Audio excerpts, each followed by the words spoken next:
Assalamualaikum warahmatullahi wabarakatuh. Kembali bersama saya Zulkarnain El-Maduri. Kesempatan kali ini saya ingin mengangkat seorang putra Madura juga, Probolinggo.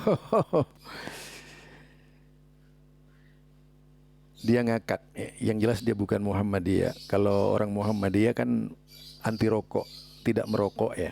Tapi kalau dia kan perokok, ahli hisab ya. Kalau di Muhammadiyah ada ahli hisab, ini ahli hisab tetangga sebelah, yaitu ahli hisab rokok. Alhamdulillah saya sebagai orang Madura memang anti rokok. Itu bedanya. Jadi kalau dia Madura pendukung rokok, kalau saya Madura anti rokok. Dan memang tidak pernah kenal rokok sejak kecil, sejak bayi itu belum pernah rokok. Baunya saja nggak suka dengan rokok. Itu saya sebagai seorang dai Muhammadiyah. Yang lucu, pada kesempatan kali ini saya mendengar orang ini ingin menanggapi saya tapi tidak tahu itu. Bahkan mengesankan saya dikatakan mengkhianati Muhammadiyah. Padahal itu adalah sebuah nasihat, masukan kepada pimpinan daerah Muhammadiyah. Ya, kepada pimpinan daerah Muhammadiyah di Aceh, bukan mengkhianati Muhammadiyah. Intinya yang saya sampaikan kepada pimpinan daerah Muhammadiyah Aceh ini sebuah nasihat, dan ente itu saudaraku Madura yang dari Probolinggo rupanya tidak ngerti istilah salafi. Di NU saja itu ada Salafiyah, Syafi'iyah ya. Beberapa pondok pesantren di NU itu seperti di Corak Kalak, Asem Bagus, di Jawa lainnya itu menggunakan istilah salafiyah. Ya sah-sah saja ya, tidak ada salahnya itu menggunakan salafiyah. Yang saya bahas itu kata salafi. Tapi mari kita dengar dulu ucapan yang satu ini bagaimana. Saudaraku yang dari Madura itu mengatakan bahwa saya mengkhianati Muhammadiyah. Bahkan seolah-olah tahu Muhammadiyah, seolah-olah. Tapi sebenarnya kalau dilihat dari setiap perkataannya sama sekali tidak nyambung apa yang disampaikan saya dahulu kala dengan yang disampaikan dia itu. Rupanya tidak mengikuti seluruh ceramah saya, tapi memutus ceramah saya itu. Apa maksudnya salafi itu? Namun untuk tidak bertele-tele, yuk kita ikuti dulu nyanyian saudaraku yang dari Madura. Kalau saya sih mau ngakak mau apa sih, itu kan orang luar ya, nggak peduli. Yuk kita dengar. Setelah kita saksikan video barusan, sangat lucu. Muhammadiyah versus Muhammadiyah demi membela Wahabi. Dan kita ketahui bahwa di sini terjadi cinta bertepuk sebelah tangan, api dalam sekam. Kebetulan Pak Zul ini orang Madura dan kami pun juga Madura pinggiran Probolinggo. Eman-eman kalau harus diperbaiki oleh orang luar.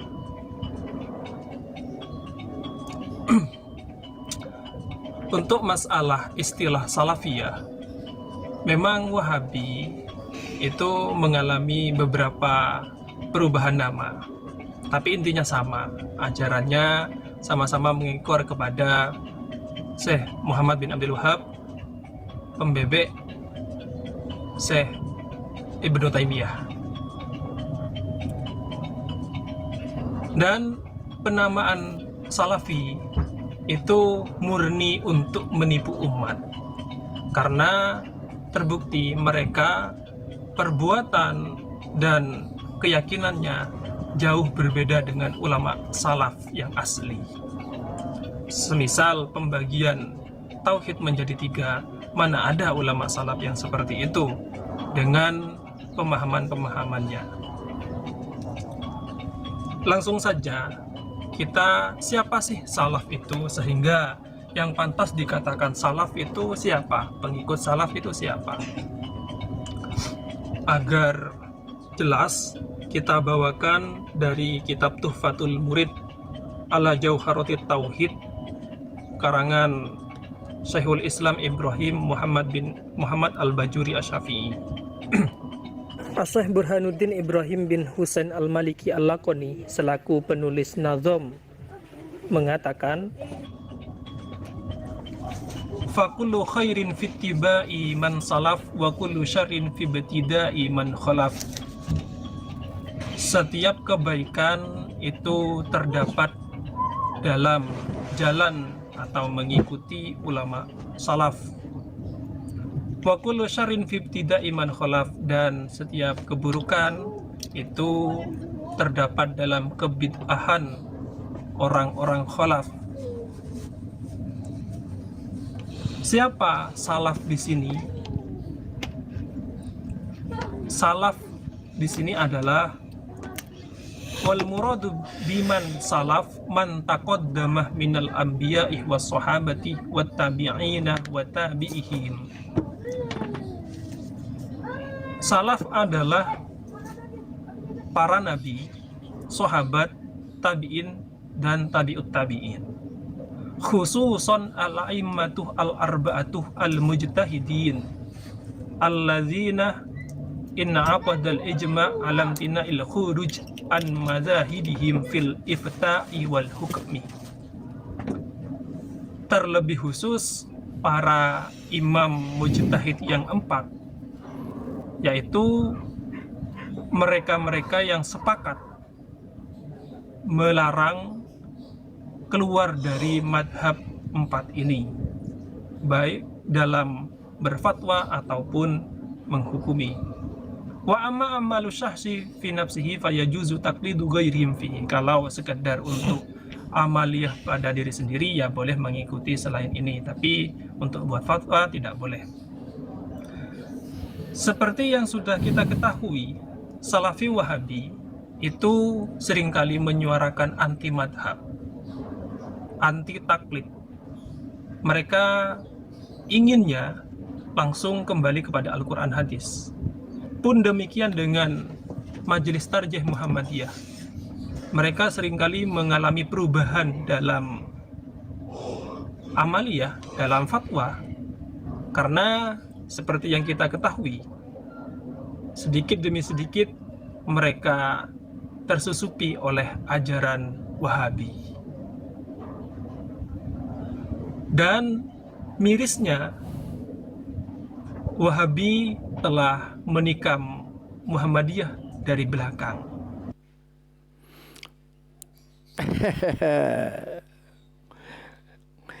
Ini saudara aku yang dari Madura ya. Jadi mengangkat tema salaf, tapi memang tidak mengerti salaf karena pedomannya hanya Bajuri saja. Jadi bingung juga saya itu. Seharusnya Anda belajar ke saya gitu. Yang jelas karena Anda itu masih muda tapi tidak menguasai apa-apa gitu. Dari sisi referensi itu Anda sangat kurang referensinya. Pengertiannya itu hanya pengertian dari seorang saja. Kemudian apa? Lebih mengutamakan dari Al-Bajuri tadi itu adalah siapa? Madzhabul Arba. Itu sudah juga dari sisi pandangan saya tentu saja itu belum begitu tepat atau tidak sinkron dengan keinginan Rasulullah sallallahu alaihi wasallam. Kalau dari sisi definisi salaf tadi itu, kebaikan itu ada pada salaf, kejelekan itu ada pada kholaf. Nah, kalau ini dibahas saja dari sisi kata ini saja, kholaf itu siapa? Mubtadi, Anda ngakui itu mubtadi kan? Yaitu ibtida'an fil Islam. orang yang mengada-ngada di dalam Islam. Itu orang yang disebut mubtadi atau ahlul bid'ah. Itu kan. Nah, kalau melihat dari sudut pandang ini saja, siapa sekarang yang menyemarakkan bid'ah di Indonesia ini gitu? Anda kan menikam Muhammadiyah tadi, Anda menuduh Muhammadiyah, dan Anda merasa bahwa saya itu pengkhianat Muhammadiyah. Kalau tidak tahu Muhammadiyah, jangan bicara Muhammadiyah. Itu sebaiknya kuasai dulu dengan benar Muhammadiyah, baru Anda bicara. Orang luar yang belum pernah masuk merasakan Muhammadiyah tiba-tiba bicara Muhammadiyah, pasti ngawur pendapatnya gitu. Apalagi kemudian macam Idrus Ramli mengatakan Muhammadiyah itu disusupi. Hal itu lebih lucu lagi, yang tentu saja itu tidak layak disebutkan, dikatakan di media seperti ini gitu. Harusnya banyak belajar dulu. Kan Idrus Ramli seperti itu, Muhammadiyah disusupi. Sejak kapan Muhammadiyah disusupi? Di Muhammadiyah itu akal, pemikiran tidak dibonsai seperti tetangga sebelah yang hanya dipatok dengan harga 4 mazhab. Itu beda jauh. Kalau di Muhammadiyah bisa semua dari 4 mazhab dipakai sebagai referensi, selain dari referensi yang ada. Seperti ya Sahih Bukhari, Sahih Muslim, Abu Daud, Nasai, Ibnu Majah, Ibnu Hibban. Banyak itu sampai ke Kutubut Tis'a. Imam Malik, Imam Ahmad, Ad-Darqutni, kan itu semuanya masuk Kutubut Tis'a itu. Belum lagi kitab-kitab di luar 9 kitab itu yang dipakai oleh Muhammadiyah. Belum lagi berbagai macam kitab fikih dari seluruh pendapat-pendapat yang ada. Itu yang dipakai oleh Muhammadiyah. Kemudian Anda juga mengatakan bahwa saya mengkhianati. Di mana letak pengkhianatan saya kepada Muhammadiyah? Kalau Anda tahu, tunjukkan saja di mana itu. Mengenai Salafi tadi, seperti Anda mengklaim Aswaja itu kan, Ahlus Sunnati wal Jamaah misalnya. Itu kan klaim Anda saja gitu, bahwa Anda itu adalah kategori Ahlus Sunnati wal Jamaah. Kalau masih main klaim-klaim, ya tidak bisa memastikan bahwa sosoknya itu adalah benar-benar Ahlus Sunnah, ya jangan gampang menilai orang lain lah. Kalau tadi berbicara tauhid, ya, berbicara tauhid dibagi 3, bagaimana dengan tauhid dijadikan 20 sifat Allah itu? Dari mana juga gitu? Tuh kalau mau diperpanjang permasalahannya kan lebih panjang lagi nanti. Jadi seharusnya Anda berpikir, saya tidak pernah. Di Muhammadiyah itu sudah biasa kalau ada diskusi semacam itu, dianggap bagian dari perjalanan Muhammadiyah. Karena memang di Muhammadiyah, sosok-sosok orang di Muhammadiyah ini sosok-sosok yang hidup, bukan mati. Kalau orang yang mati itu yang tidak mau berpikir gitu. Bagaimana orang mati? Ia menerima begitu saja apa yang ada itu. Tetapi sebenarnya tidak paham apa yang dikatakan, seperti masalah Salafi tadi. Termasuk beberapa pesantren itu tadi mengaku as-salafiyah, salafiyah, salafiyah. Bahkan salafiyahnya adalah salafiyah syafi'iyah. Walaupun tidak benar-benar syafi'iyah gitu. Jadi itu ya yang seringkali digunakan. Ya tidak salah lah, misalnya sekarang Imam Abu Hanifah menggunakan istilah Abu Hanifah as-salafi gitu. Imam Malik as-salafi, Imam Syafi'i as-salafi, Imam Ahmad bin Hanbal as-salafi. Itu siapa saja boleh mengklaim. Apa cuma Anda yang boleh mengklaim Aswaja gitu? Kan tidak itu ya. Jadi seharusnya Anda berpikir ke sana. Bukan kemudian dengan mudah menyalahkan itu. Di Muhammadiyah itu tidak ada pertentangan dan tidak ada pengkhianatan Muhammadiyah itu. Di Muhammadiyah itu orangnya hidup-hidup, cara berfikirnya maju. Namanya saja Muhammadiyah berkemajuan. Tidak menyukai cara-cara taklid buta. Di mana cara berpikir Anda tadi itu memprotes Ibnu Taimiyah gitu, sampai mengatakan membebek gitu. Ilmunya Anda seperti apa sih sampai menghina Ibnu Taimiyah gitu? Apakah Anda punya ilmu seperti Ibnu Taimiyah gitu? Seharusnya Anda juga berpikir seperti itu. Syekhul Islam Ibnu Taimiyah itu hafal ribuan hadis, hafal bermacam-macam kitab fikih. Anda apa yang dihafal? Jadi Syekhul Islam Ibnu Taimiyah itu membaca berbagai macam pendapat ulama. Terus Anda apa?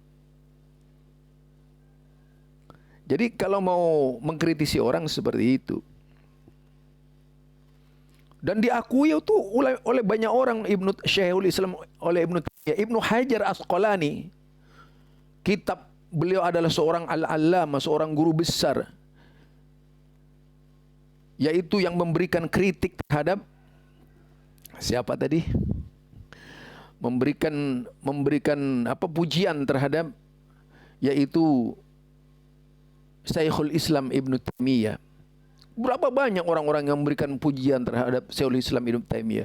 Cuma mubtadi saja, ahlul bid'ah saja yang tidak itu. Itu kalau kita mau berbicara. Demikian juga Syekh Muhammad bin Abdul Wahab itu mendapat pujian dari Imam Sun'ani. Terakhir, Syekh Muhammad bin Abdul Wahab mendapat pujian dari seorang ulama besar, yaitu Buya Hamka. Baca itu baik-baik. Tidak seperti antum merendahkan ulama gitu, dan kemudian ngangkat ulama Anda sendiri gitu. Itu kan lucu namanya. Itu yang lucu gitu. Merendahkan itu namanya apa? Iklan. Tahu nggak? Kalau Anda orang Madura itu di Madura, yaitu artinya orang ini ingin berdagang bahwa pahamnya itu lebih baik dari paham orang lain, kemudian menjelek-jelekkan paham orang lain tuh. Seolah-olah paham lain itu salah, kemudian pahamnya sendiri paling sunnah. Kan begitu kan? Akhirnya ke situ arahnya Anda itu. Artinya menjunjung tinggi paham Anda, merendahkan paham orang lain tuh. Sudah pasti ke situ arahnya. Setiap orang ketika membicarakan sesuatu tidak pada tempatnya, itu tujuannya sudah pasti sangat terlalu, yaitu yang disebut parsialisme, terlalu mengagungkan kelompoknya sendiri daripada berbicara bijak. Nah, kalau saya ini memang orang yang tidak pernah terkontaminasi dan mudah dipengaruhi oleh siapa saja. Saya memahami Salafi dulu itu bukan dari belum kenal. Saya kan sudah bilang, saya itu kenalnya Salafi di Muhammadiyah. Saya bilang seperti itu kepada Anda. Artinya kitab-kitab Muhammadiyah yang saya baca. Ketidakpahaman Anda di situ memahami saya. Ada Buya Hamka bilang seperti itu. Coba lihat Buya Hamka tentang Syekh Muhammad bin Abdul Wahab. Pujiannya seperti apa itu? Setinggi langit beliau memuji Syekh Muhammad bin Abdul Wahab. Apakah Anda lebih pandai dari Buya Hamka? Beliau diakui oleh ulama Indonesia. Seluruh ulama Indonesia mengakui kehebatan Buya Hamka, termasuk ulama-ulama NU. Tapi beliau menulis di dalam kitabnya buku perbendaharaan lama, yaitu pujian terbesar oleh beliau kepada Buya Hamka. Coba buka juga buku Revolusi, di bawah bendera revolusi yang ditulis oleh Bung Karno itu. Pujian terhadap Syekh Muhammad bin Abdul Wahab itu sangat luar biasa. Tidak ada kan yang memuji kelompok Anda itu dari Buya Hamka misalnya kan? Dari Bung Karno, nggak ada kan? Justru Bung Karno ini mengangkat hormat kepada Syekh Muhammad bin Abdul Wahab dalam bukunya itu. Lah Anda, yaitu baru keluar, masih muda, tapi tidak bisa membuka wawasan cemerlang, terpengaruh oleh buku doktrin anti-Wahabi, yang ditulis oleh siapa itu? Anda tidak pandai berarti itu. Ada buku pintar, ya. Buku pintar berdebat dengan Wahabi. Kenyataannya bukan makin pintar orang-orangnya itu rata-rata. Makin tidak paham terhadap apa yang disampaikan. Bukan cerdas, makin tumpul cara berpikirnya gitu. Saya orang Madura, tapi saya nggak mau menjadi orang yang membebek. Yang membebek itu antum. Membebek yang sebenarnya itu. Karena apa? Mengikuti jejak orang lain dalam berpikir. Merontokkan pemikiran-pemikiran yang sebenarnya dari Islam ini gitu. Islam tidak mengajarkan seperti itu. Mengenai madzhabul arba itu, coba baca itu dalam kitab-kitab mereka. Semua kitab-kitab mereka memerintahkan kepada pengikutnya untuk tidak membabi buta mengikuti imam-imam mazhab itu. Tapi harus tahu, yaitu min aina ya'khuduhu, dari mana mereka itu mengambil dalil-dalilnya itu. Kalau sudah tahu dalilnya baru bisa mengikuti imam itu. Artinya seharusnya lebih mempelajari manhaj para imam daripada taklid kepada imam. Nah, di Muhammadiyah ini mempelajari yaitu manhajnya para imam itu yang dijadikan rujukan oleh Muhammadiyah. Sehingga dihimpun dalam satu yang disebut dengan manhaj tarjih Muhammadiyah. Itu banyak kesamaannya dengan imam-imam mazhab dalam soal manhaj itu. Bukan dalam masalah mazhab, tapi manhaj. Itu yang harus dikembangkan pemikiran Anda. Saya sudah begitu lama terpuruk dalam kebiasaan-kebiasaan adat dulu. Terpaksa meninggalkan itu. Dan tidak belajar. Dan saya menyadari itu sebelum ada gonjang-ganjing Wahabi. Saya itu masuknya ke Muhammadiyah karena banyak mempelajari kitab Al-Um.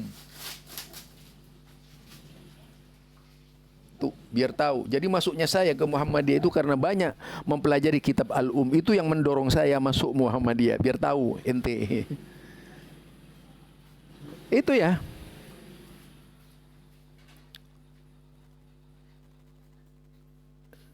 Jadi di dalam hal ini, kalau kita berbicara terkait dengan Muhammadiyah, itu harus pelajari dulu. Tidak ada di sini pertentangan ya.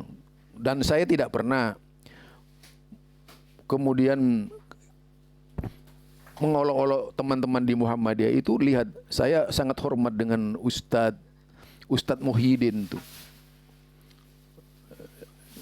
Bahkan dia termasuk paling berani menurut saya, karena beliau itu memaparkan ada 10 kesamaan. Saya mengatakan ada ribuan, 1000 persamaan. Nah, kalaupun dilihat kepada Imam Bukhari, Muslim, dilihat kepada Imam Abu Daud, dilihat kepada Imam Nasa'i, kemudian dilihat kepada Ibnu Majah, Ibnu Hibban, kemudian dilihat pada Imam Malik, kemudian dilihat kepada Imam Ahmad, dilihat kepada Imam Ahmad ini penulis Musnad Imam Ahmad, dilihat kitabnya Ad-Darimi, kemudian dilihat kitab-kitab di luar itu seperti At-Tabrani, Daruqutni, kemudian Ibnu Abi Saibah, ya. Kemudian Abdul Razak, banyak lagi itu dari berbagai kitab hadis yang ada di luar Kutubut Tis'ah itu. Itu semua ada di Muhammadiyah, termasuk berbagai macam kitab syarah itu. Ada di Muhammadiyah itu. Yaitu kitab syarah seperti syarah Fathul Bari, kitab syarah Imam Nawawi terhadap kitab Sahih Muslim, dan berbagai macam kitab syarah lainnya, berbagai macam pandangan-pandangan ulama lainnya. Semuanya ada di Muhammadiyah. Anda kira di Muhammadiyah tidak ada ulamanya gitu? Karena tidak pakai surban ya. Salah itu. Mereka itu pendidikannya tinggi-tinggi. Keilmuannya juga sangat luar biasa. Bukan hanya sekedar kemudian berfatwa. Tetapi di Muhammadiyah tidak menutup dialog seperti dalam kelompok antum tuh. Dialog terus. Kalau saya kemudian berbicara kepada Ustadz Muhyiddin, itu wajar-wajar saja. Karena saya memang mendefinisikan salafi seperti itu. Semua orang yang mengikuti, ente tadi kan bilang gitu ya. Ini ente tadi bilang, yang disebut salaf itu adalah para rasul, al-anbiya. Yang kedua, ini ente bilangnya. Yang kedua itu adalah sahabat Nabi, sahabatnya. Yang ketiga adalah tabi'in. Ya, keempat tabi'ut tabi'in. Itu sesuai dengan hadis. Kalau saya bukan pendapatnya dari hadis, bukan pendapatnya Imam Bajuri, tapi dari hadis Nabi. Khairul qurun qarni. Ya. Sebaik-baik kurun itu adalah zamanku. Summal ladzina yalunahum. Kemudian yaitu zaman sahabat, summal ladzina yalunahum. Kemudian zaman tabi'in, summal ladzina yalunahum. Kemudian zaman tabi'un tabi'in. Jadi yang terakhir itu tasbiku syahadatu, yaitu minal aiman. Wa tasbikul aiman minas syahadat. Terakhir itu manusia yang paling jelek. Karena apa? Minta syahadat, memberikan kesaksian sebelum diminta gitu. Dan memberikan sumpah sebelum diminta. Itu jelek menurut hadis Nabi. Jadi ada jiman 5. Nah, kemudian dalam hadis lain disebut yang kelima itu summal ladzina yulahum su'u ila yaumil qiyamah. Generasi yang kelima itu generasi terjelek sampai hari kiamat. Bukan tidak tahu loh. Makanya saya tidak mau kalau hanya menggunakan pendapat itu. Hadis terlalu banyak. Di situ ada syarahnya sudah jelas sekali. Yang mengindikasikan bahwa setiap orang yang mengikuti salaf, ya artinya mereka yang mengikuti ittiba kepada Rasul. Bukan hanya sekadar pendapat. Tuh, dibuktikan pendapat itu memang pendapat yang bisa diterima oleh kita, bukan hanya sekedar yaitu menyandarkan diri kepada pendapat-pendapat imam. Tidak bermakna di Muhammadiyah itu menolak imam 4, tidak itu. Salah ente itu. Kalau kita lihat di Muhammadiyah, ya, kita baca sejarah Muhammadiyah, apa yang ada di sana? Itu Muhammadiyah bisa seluruh pendapat imam masuk ke dalam tarjih Muhammadiyah. Bisa juga tidak. Tentunya melalui sebuah proses yang luar biasa itu. Setelah terjadi diskusi perdebatan dari ratusan ulama yang ada di Muhammadiyah. Jadi tidak bisa-bisa sampai 1 tahun belum keluar itu keputusan Muhammadiyah. Bukan semudah lidah ente mengatakan gitu. Jadi kalau orang yang sok tahu Muhammadiyah itu hanya bilang apa? Muhammadiyah disusupi. Karena apa? Memang tidak berilmu gitu. Kalau orang berilmu itu nggak mungkin seperti itu, nggak kayak anak kecil. Jadi itu ya saya katakan sama dengan Idrus Ramli kan begitu, susupi.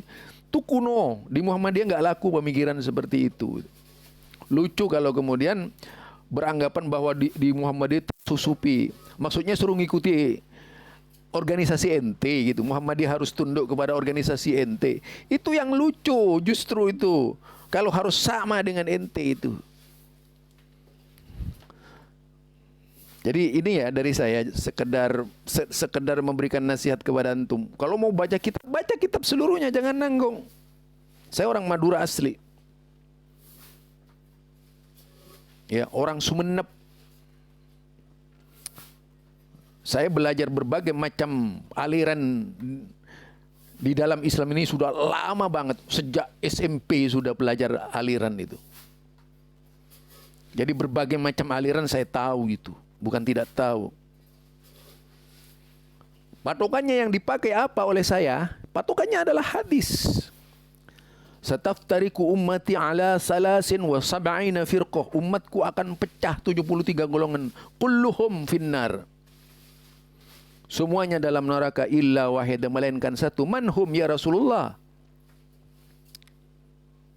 Maka ana alaihi yaum wa ashabi, yaitu pada saat aku masih hidup dan di zaman sahabat-sahabatku. Itu adalah kelompok mustaqim yang istiqomah di jalan Rasulullah sallallahu alaihi wasallam. Jadi di situ. Jadi bagi saya 4 imam itu hanya referensi. Referensi di dalam menggali ilmu. Tidaklah kemudian 4 imam itu dijadikan imam dalam pengertian harus mengikuti mereka dalam segala hal. Sebagaimana yang tertulis di dalam kitab antum itu. Tidak seperti itu. Dan itu juga baru pendapat. Bukan kitab suci yang mengatakan begitu. Jadi baru pendapat seorang ulama. Jadi itu ya. Ini bedanya Muhammadiyah dengan antum. Kecuali kalau sudah dinyatakan oleh Al-Quran seperti yang Anda sampaikan misalnya, baru itu benar. Tetapi kalau itu hanya pendapat, pendapat itu boleh ditolak, boleh diterima. Bukan harus menjadi pandangan. Ini di Muhammadiyah. Jadi pendapat itu boleh ditolak, boleh diterima. Itu dalam Muhammadiyah seperti itu. Karena bukan hadis. Kalau hadis dari Nabi jelas. Mengingkari hadis Nabi itu bisa kafir. Mengingkari Al-Quran bisa kafir. Mengingkari mazhab tidak akan kafir. Manakala dilakukan dengan penuh kajian terhadap kitab tersebut gitu. Misalnya dalam satu hal ada pendapat yang tidak sesuai, dihindari oleh kita.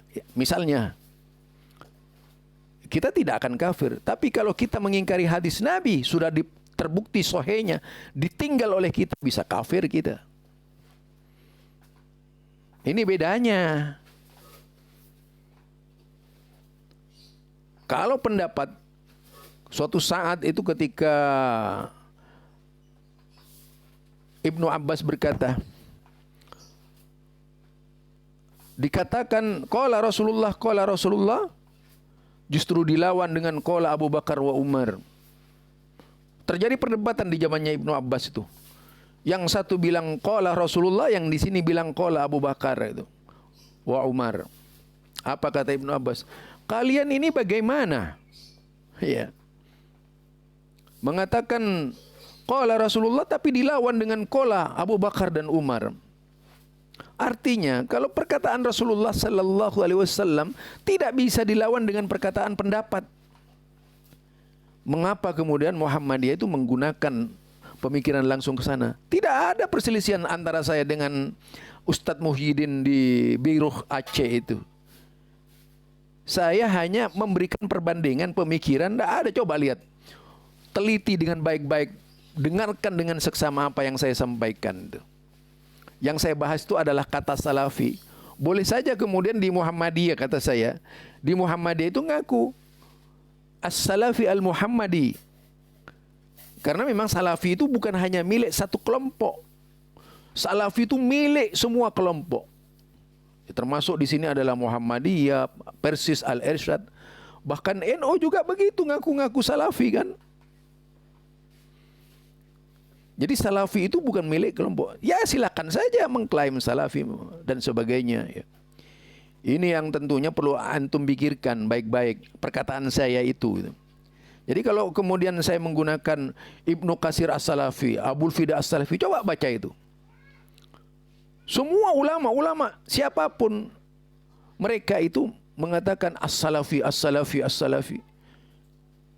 Sampai pondok pesantren di Jawa Timur, ente pasti ada itu di Probolinggo ya, yaitu yang menggunakan as-salafiyah. Itu pasti itu. Ada yang menggunakan istilah salafiyah syafi'iyah itu. Tapi saya belum pernah mendengar di situ pondok pesantren salafiyah hambaliyah, nggak ada itu. Yang banyak syafi'iyah, meskipun di NU itu diakui 4 imam, tapi kemudian yang sering dipakai itu adalah syafi'iyah. untuk pondok pesantren-pesantren. Jadi salafi itu bisa dipakai siapa saja. Muhammadiyah Pak kalau menggunakan istilah salafi ya seperti itu. Kalau Muhammadiyah memang benar itu pernah memfasilitasi dakwah itu, karena memang tidak ada salahnya di salafi. Pernah memfasilitasi itu dulu. Mereka di dalam yaitu menyampaikan dakwah tajdid itu. Nah, itu sudah dikatakan oleh Ustadz Muhyiddin sendiri bahwa di antara Muhammadiyah dan Salafi itu ada persamaan. Yaitu persamaannya yang dikatakan oleh Muhyiddin sama-sama kembali kepada Al-Quran dan As-Sunnah. Itu sama-sama mengajak kepada tauhid, pemurnian tauhid. Beliau sendiri yang mengatakan, bukan saya.